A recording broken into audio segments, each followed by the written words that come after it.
Repülőgépről? Igen. Hallottam már mesterséges repülőgépről. Ja, és te Ha ennél olyat, mm, talán egyszer megkóstolnám. Nem, nem ennék olyat.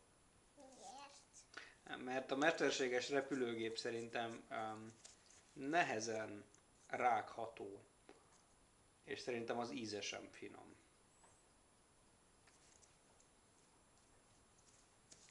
Akkor telefonálok.